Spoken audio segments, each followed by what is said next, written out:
हर हर महादेव। सब मेरे व्यूअर्स को बहुत बहुत मुबारक शिवरात्रि की। बहुत अच्छे से आप मनाना। मैं संतोष मल्होत्रा हूँ। कल मैंने वीडियो डाली थी शिवरात्रि के बारे में। आज मैं थोड़ा विधि विधान से पूजा के बारे में बताने जा रही हूँ। स्पेशली उन लोगों के लिए बनाई है। मुझे बहुत क्वेरीज आई हैं जिन बच्चों की मैरिजेस नहीं हो रही, उनकी एक स्पेशल वीडियो मैं उनके लिए ही बनाई है। आप सब देखें। इस टाइम शिवरात्रि में देखिए पूरा दिन इतना शुभ होता है कि सब मनोकामनाएं हर तरह की पूर्ण होती हैं। शादी की तो स्पेशल है ही है, लेकिन उनके विधि विधान पूजा से हर मनोकामना आप संकल्प लेके करें, जो भी है आपकी ज़रूर पूरी होगी। ये मेरी भी प्रार्थना है और आप ज़रूर करें। आप सबको बहुत बहुत शुभकामनाएं। देखिए, शिव पार्वती का इस दिन आपको पता ही है कि ये देवों के देव महादेव हैं भोलेनाथ। इनका नाम भोलेनाथ भी है, इनका नाम शंकर भी है।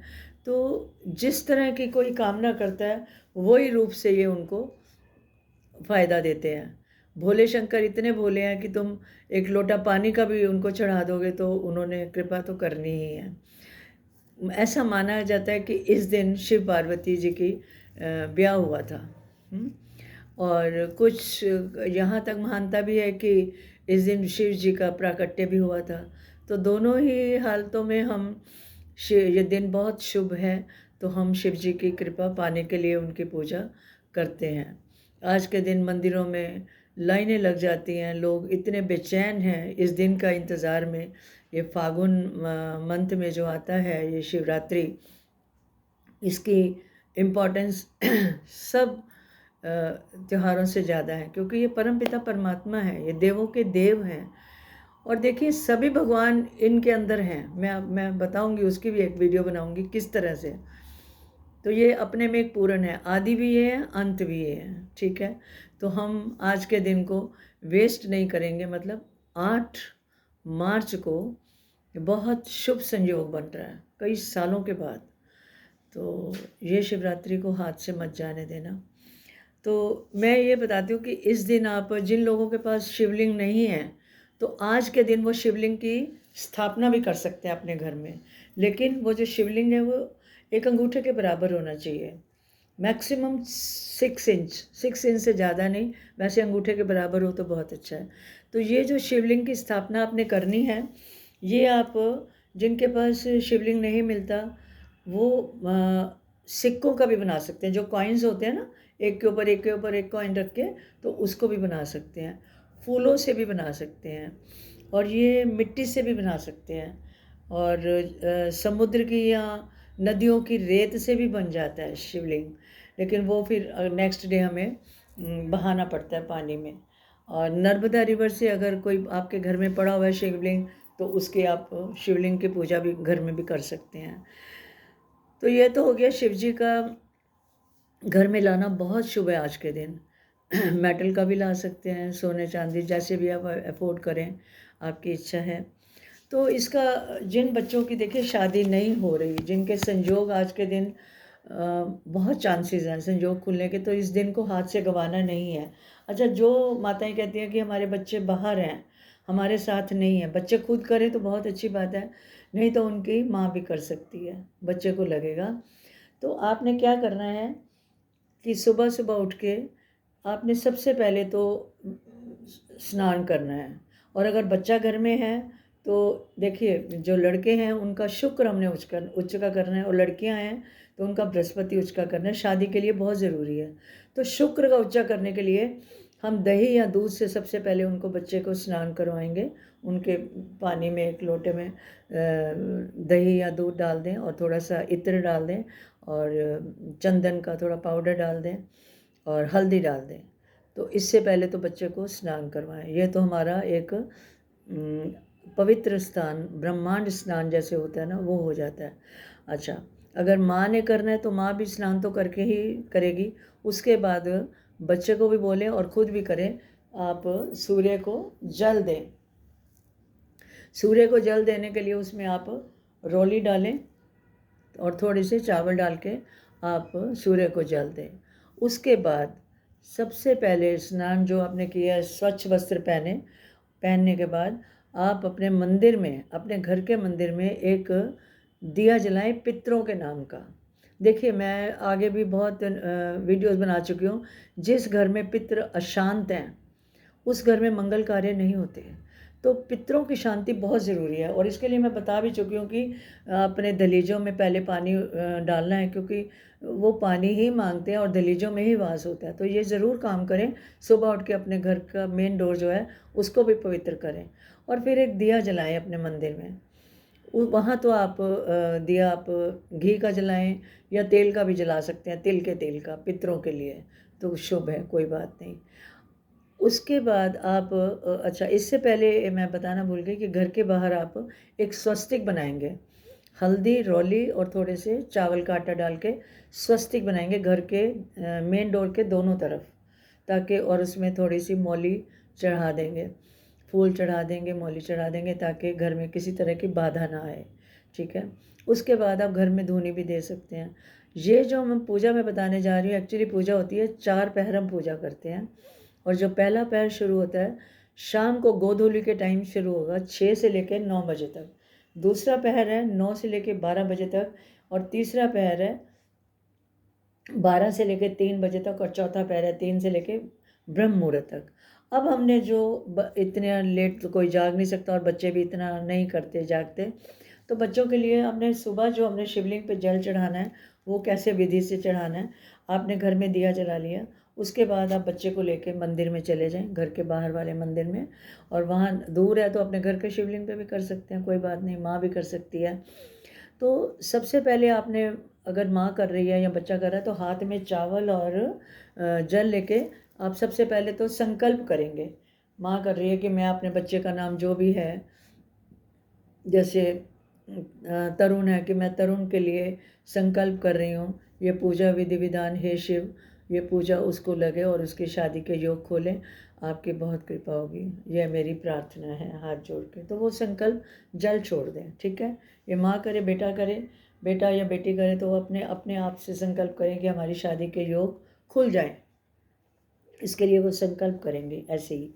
अच्छा, उसके बाद इन्होंने क्या करना है कि सबसे पहले जो घर से आप पानी, वहाँ से नहीं लेंगे आप जल, आप घर से अपना अपना लोटा लेके जाएं। अपना घर का जल का मतलब ये है कि आपके जो घर की वाइब्रेशंस हैं वो हमने वहाँ पे चढ़ानी है, ना कि वहाँ, वो तो मंदिर का जल हो गया। तो हमने घर से जल लेके जाना है, इस चीज़ का बहुत ध्यान रखना। घर से दिया लेके जाएं, घर से जल लेके जाएं, घर से फल फ्रूट सारा उनका पूजा का सामान जो जो चढ़ाना है वो मैं बताती हूँ साथ साथ, वो सारा जो मैं बताऊँगी सामान वो सारा घर से लेके जाना है। तो सबसे पहले आपने उनको बड़े श्रद्धा से जल चढ़ाना है, और जाप आपने ओम नमः शिवाय आपके अंदर चलता रहे, वो नहीं रुकना चाहिए। माँ करें या बेटा करें या दोनों करें, ओम नमः शिवाय, नमः शिवाय, नमः शिवाय, नमस्तुभ्याम, नमः शिवाय, नमः शिवाय करके उन पे जल चढ़ाएं सबसे पहले। उस जल के बाद आप उन पे कच्चा दूध चढ़ाएं, फिर जल चढ़ाएं, फिर उसके बाद उनका दही से लेप करें, फिर जल चढ़ाएं, और नमः शिवाय आपके चलता रहे। उसके बाद आपने दही के बाद ये शहद चढ़ाना है, सॉरी घी चढ़ाना है, आपने घी से लेप करना है, और फिर जल चढ़ाना है, फिर आपने शहद से शहद चढ़ाना है, और फिर जल चढ़ाना है आपने। तो जब ये सारा हो जाएगा, फिर उसको स्वच्छ कपड़े से साफ़ करके सुखा के आपने माता पे अपना बेलपत्र आपने लेके जाने हैं, मैं ये पहले बताना भूल गई। 11 बेलपत्र लेके जाएं, 108 ले जाएं तो बहुत बढ़िया है, नहीं तो 11 बेलपत्र ले जाएं, और हर बेलपत्र पे या तो राम राम लिखें या ओम नमः शिवाय, और जो चिकना साइड है उसको नीचे रखना है, और ये अनार की कलम से आपने रोली से लिखना है, सिंदूर से लिखना है ओम नमः शिवाय, या राम राम लिख दें, ज़्यादा नहीं है तो राम राम लिख के उल्टा चढ़ा दें उसको, मतलब चिकनी वाली साइड शिवलिंग पे। अब आपने जो शिव जी के कपड़े लाए हैं उनको कपड़े चढ़ाएं, उनको एक कोई टॉवल या कुछ भी पटका चढ़ा सकते हैं। माता के लिए चुनरी लेके आए हैं तो चुनरी चढ़ाएं, और भगवान को, शिव जी को सफ़ेद चंदन से 3 उंगलियों से उनका चंदन से तिलक करें और माता को रोली से करें। अब माता पार्वती और शिव जी का आपने क्या करना है, गठबंधन करना है रोली मोली से। मोली होती है ना, जो धागों की पीली और लाल मोली, वो जो कलावा बांधते हैं, तो उससे आपने गठबंधन करना है 7 बार। 7 फेरे लेते हैं ना हम शादी में, तो ये 7 फेरे, क्योंकि इस दिन शादी हुई थी भगवान की, तो माता पार्वती को थोड़ी भूलना है, तो पार्वती जी के साथ उनका गठबंधन हमने करना है। और माता के लिए आपने सारा मेकअप का सामान, मेकअप कह रही हूँ, मतलब जो भी सुहाग का होता है वो सारा लेके जाना है। मेहंदी, चुन्नी, चूड़ियाँ और से बिंदी, ये सारा श्रृंगार का सामान आपने लेके जाना है माँ पार्वती के लिए, वो चढ़ा देना है। अब माता पार्वती को कोशिश करें, जिनकी शादी नहीं हो, गुलाब का हार चढ़ाएं। शिव जी पे तो आप पीला भी चढ़ा सकते हैं, ये सफ़ेद भी, लेकिन दोनों पे गुलाब चढ़ाएं तो बहुत ही बढ़िया है। और पूरे परिवार पे भी आप फूल चढ़ाएं, सब पे, सबको तिलक करें, पूरे परिवार। नंदी हैं, गणेश जी हैं, गणेश जी को तो सबसे पहले ही आप पूजेंगे। तो इन सब की पूजा करने के बाद आपने फूलों के हार चढ़ा देने हैं। अब हमने गठबंधन भी कर दिया और माँ पार्वती का, लेकिन हमने नमः शिवाय का जाप नहीं छोड़ा, ठीक है।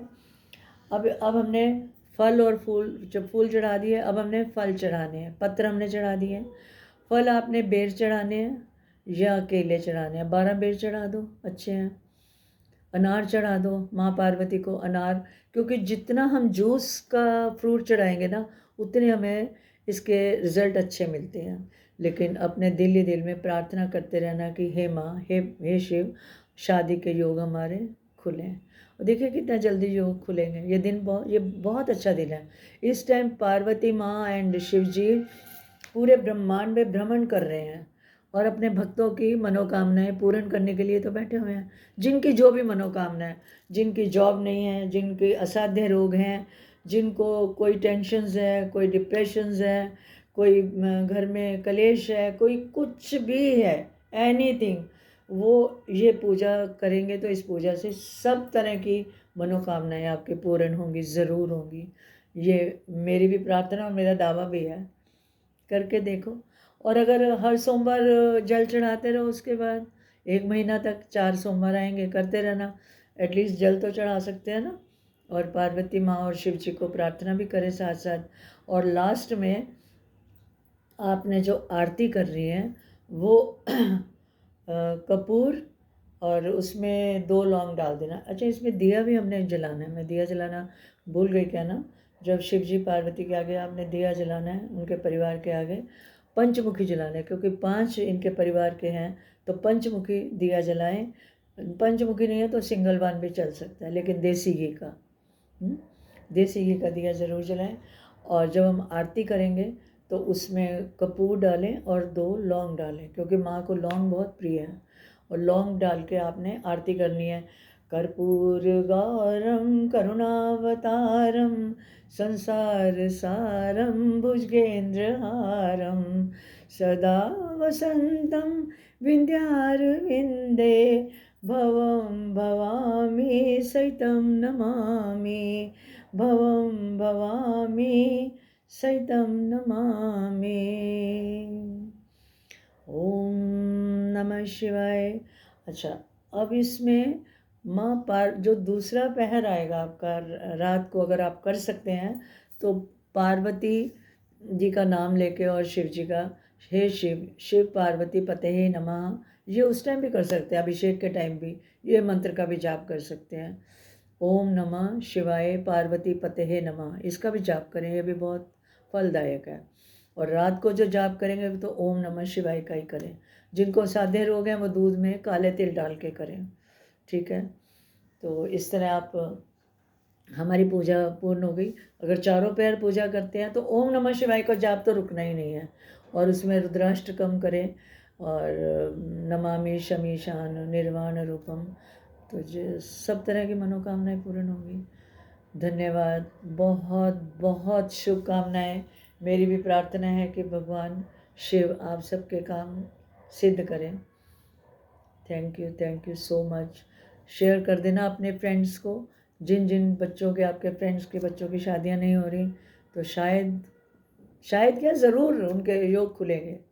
ये मेरा भी दावा है, करके देखो, बहुत अच्छे रिजल्ट मिलेंगे। ठीक है, thank you so much, love you all.